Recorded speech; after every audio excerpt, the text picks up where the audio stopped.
دیکھیں بات یہ ہے کہ یہ جو بزدار صاحب ہیں نا وہ کیا کہتے ہیں ایک انار 100 بیمار، یہ ایک بزدار 100 بیمار والا مسئلہ بن گیا ہے۔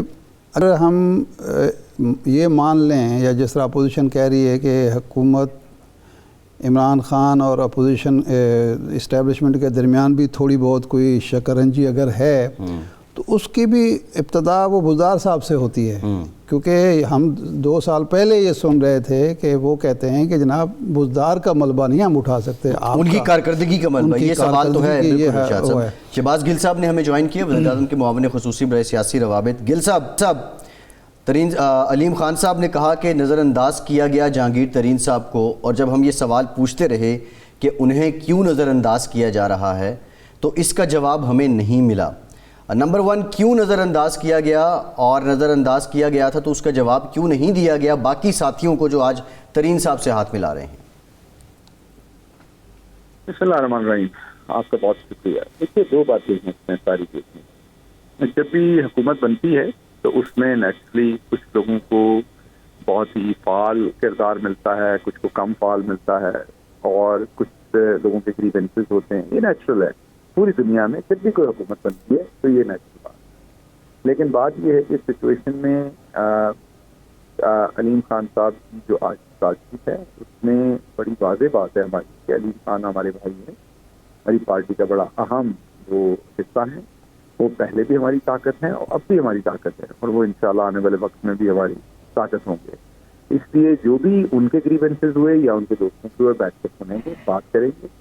اصل ہم نپٹنا چاہتے ہیں یہ جو 3 چوروں کا ٹولہ ہے اپوزیشن والے، جو اپنی بیرونی آقاؤں کے کہنے پر اور ان کے پیسے کے ساتھ پاکستان کے اندر انتشار اور عدم استحکام پھیلانا چاہتے ہیں، اصل ہم نے ان سے نپٹنا ہے۔ علیم خان ہو یا ان کے ساتھی ہوں، وہ ہمارے بھائی سے ہیں اور انشاءاللہ رہیں گے۔ شہباز گل صاحب، یہ آپ درست فرما رہے ہیں، جب بیرونی دباؤ بھی ہو اور سازشیں بھی جاری ہوں اور ملک کے اندر بھی ایک انتشار کی کیفیت نظر آ رہی ہو، عدم اعتماد کی باتیں ہو رہی ہوں، اس کے علاوہ لانگ مارچز ہو رہے ہوں، تو اپنا گھر سیدھا کرنا جو ہے سب سے پہلے بنتا تھا۔ آخر کیا وجوہات ہیں کہ ایک بزدار صاحب کی وجہ سے آپ نے علیم خان کو اور بزدار صاحب کے وزیروں کو، ارکان اسمبلی کو ناراض کر لیا؟ اس وقت جتنے بھی لوگ باغی نظر آ رہے ہیں، جو اپوزیشن جن پر کمند ڈالنے کی کوشش کر رہی ہے، وہ سب کا تعلق پنجاب سے ہے، تو کیا وجوہات تھیں کہ آپ ان کو نہیں سنبھال سکے؟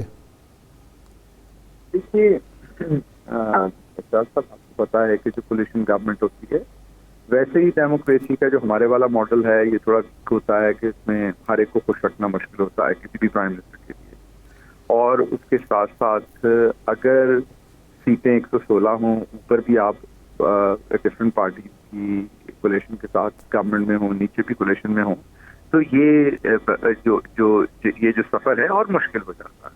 تو پہلے دن سے اس میں چیلنجز ہے، یہ نہیں کہ اس میں چیلنجز نہیں ہیں، یہ غلط بیانی ہوگی۔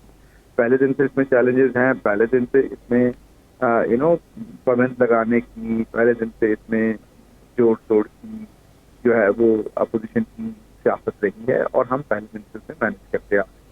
ہمیں امید ہے کہ ہم آئندہ بھی اسے انشاءاللہ مینج کر دیں گے، اور ہم کر چکے ہیں جو میجر چیزیں تھی ان میں۔ یہ گریونسز ہیں لوگوں کے جو نیچرل ہے، میں آپ سے پہلے عرض کر چکا ہوں کہ کوئی بھی چیف منسٹر ہوتے ان کے خلاف کوئی نہ کوئی گریونسز ہونے تھے۔ کیا آپ مجھے بتائیے شہباز شریف کے اگینسٹ گریونسز نہیں تھے خواجہ آصف کے؟ کیا آپ بتائیے کہ نثار علی خان کے خلاف گریونسز نہیں تھے؟ یہ ہر جماعت کے اندر گریونسز لوگوں کے ایک دوسرے کے ساتھ ہوتے ہیں۔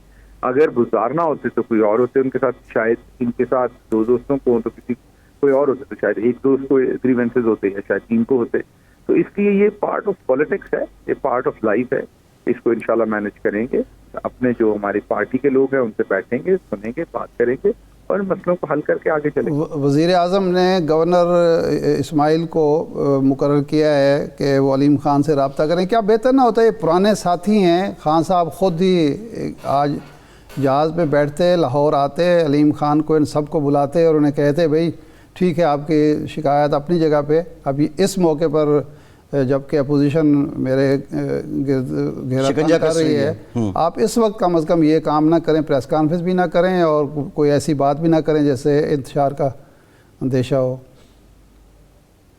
میں نے اپنی سیکنڈ میں عرض کیا کہ یہ ہمارے علیم خان صاحب جو ہیں وہ ہمارے بھائی ہیں، وقت کی یا نا وقت کی کوئی ایسی بات نہیں. انشاءاللہ پوری کوشش کریں گے کہ ان کے ساتھ ہم بیٹھ کے بات کر کے تمام چیزوں کو ساتھ رکھیں ہم، اور تمام چیزوں کو حل بھی کریں. جس طرح گل صاحب کام اینڈ کول وے میں کہہ رہے ہیں کہ علیم خان صاحب ان کی جماعت کا حصہ ہیں اور ان کے ساتھ جو معاملات ہیں وہ ہم ان کو منائیں گے، ان کی بات سنیں گے. اب سوال تو یہ بھی ہے کہ اس وقت جو پاکستان تحریک انصاف ہے، جب اس کے اپنے گھر میں یہ مسائل ہیں، کبھی تو ترین گروپ کو آن بھی نہیں کیا جاتا اور کبھی کہا جاتا کہ ترین گروپ ہے ہی نہیں. گل صاحب یہ فرمائیں کہ آپ نے ایک انٹرنیشنل فورسز کی انوالومنٹ کی بات کی ہے اور آپ کہا ہے کہ اپوزیشن کو پیسے بھی مل رہے ہیں اور ہلا شیری بھی مل رہی ہے. یہ فورسز کون سی ہیں اور آپ کے پاس کیا ثبوت ہیں کہ ان کو پیسے باقاعدہ دیے گئے ہیں کہ آپ ارکان اسمبلی کو 70 کروڑ 80 کروڑ دیں اور عدم اعتماد پر آمادہ کریں؟ دیکھیے دو باتیں ہیں. ایک تو آپ پتہ کہ انٹرنیشنل ریلیشنز اور انٹرنیشنل ڈپلومیسی میں آپ کے کچھ قومی انٹرسٹ ہوتے ہیں جس میں جا کے آپ اس طرح کی انفارمیشن پبلک فورم پہ نہیں دیتے. لیکن اگر ماضی دیکھیں تو ان کا ماضی رہا ہے. کسی نے اسامہ بن لادن سے پیسے لیے ہیں، کسی نے اور دوست ملک سے لیے ہیں، ایسے دوست ملکوں سے بھی لیے ہیں جنہوں نے ہمیں بھی آفر کیے تھے. پرائم منسٹر عمران خان صاحب کو ان کی پارٹی کو آفر کیے تھے اور ساتھ یہ بتایا تھا کہ اسلام پارٹی کو ہم نے اتنے پیسے دیے ہیں، آپ بھی لے لیں اور آپ بھی الیکشن لڑیں ہم سے پیسے لے کے. تو یہ کوئی میں نئی بات نہیں کہہ رہا، انہونی بات نہیں کہہ رہا، میں کوئی ایسی بات نہیں کہہ رہا کہ جو انہوں نے پہلے نہیں کر رکھی. یہ لوگ پہلے بھی یہ کام کرتے رہے ہیں اور تمام لوٹ کے پیسہ انہوں نے جن کے پاس رکھا ہوا ہے، جہاں پر انہوں نے اپنی کمیٹیاں ڈالی ہوئی، یہ تمام چیزیں سب کے سامنے ہیں. کوئی نئی ایسی میں چیز نہیں کہہ رہا ہے. نہیں، ابھی جو ریسنٹ رپورٹس ہیں وہ کیا ہیں گل صاحب؟ کون فنڈنگ کر رہا ہے؟ کیا کوئی فنڈنگ کر رہا ہے؟ جی اس کا میں نے آپ کو جواب دے دیا کہ جو ملکی سر نام نہ بتائیں لیکن کیا کوئی کر رہا ہے فنڈنگ ابھی ان کو؟ بالکل جی بالکل، یہ ہر طرح سے انوالو ہے، فنڈنگ میں بھی انوالو ہیں اور اس کے ساتھ ساتھ یہ لوگ ڈائریکشن بھی لے رہے ہیں. فنڈنگ تو میں نے آپ کو بتا دیا نا کہ ان کا سارا کچھ ہی وہاں پڑا ہے، تو فنڈنگ تو ان کی آٹومیٹکلی وہاں ہے ڈفرینٹ کنٹریز کے اندر. ہر دوسرے ملک میں تو ان کا چھپایا ہوا پیسہ نکل آتا ہے. تو ان کی فنڈنگ یا نا فنڈنگ کا کوئی تو بات ہی بات میں رہ گئی. سارا چوری کا پیسہ تو ہر دوسرے دن کسی دوسرے ملک سے نکل آتا ہے ان کا. نہیں تو یہ فنڈنگ کیوں کر رہے ہیں؟ کیا عمران خان کو ڈسلاج کرنے کے لیے ہو رہا ہے یا ان کو اقتدار میں لانے کے لیے؟ دیکھیے اصل تو عمران خان نشانہ ہے نا. عمران خان اس لیے نشانہ ہے کہ عمران خان نے 70 سال کے بعد پاکستان کی جو ایک سوورینٹی ہے اس کی بات کی ہے. عمران خان نے کہا ہے کہ ہم امن میں آپ کے ساتھی ہیں، ہم جنگ میں ساتھی نہیں ہیں. عمران خان نے کہا ہے کہ میں نے کسی کی کرائے کا جو ہے وہ نہیں بننا جنگ لڑنے والا. میں نے اپنی قوم کے لیے پیس لے کے آنا ہے، میں نے اپنے لوگوں کی زندگیوں کو بچانا ہے، میں نے اپنی شہادتوں کو بچانا ہے. تو یہ مسئلہ تو اصل عمران خان سے ہے. شہباز صاحب آخری سوال یہ فرمائیں کہ اب عدم اعتماد کی تحریک اگر پیش ہوتی ہے اسپیکر کے خلاف یا وزیر اعظم کے خلاف تو آپ کانفیڈنٹ ہیں کہ آپ کے ارکان نہیں ٹوٹیں گے، آپ کے اتحادی نہیں ٹوٹیں گے اور عدم اعتماد کی تحریک ناکام ہوگی؟ انشاءاللہ ان کے جو بیرونی سپانسر ہیں اور یہ ہیں دونوں ناکام ہوں گے اور ہم ان کو پوری طرح سے ہرائیں.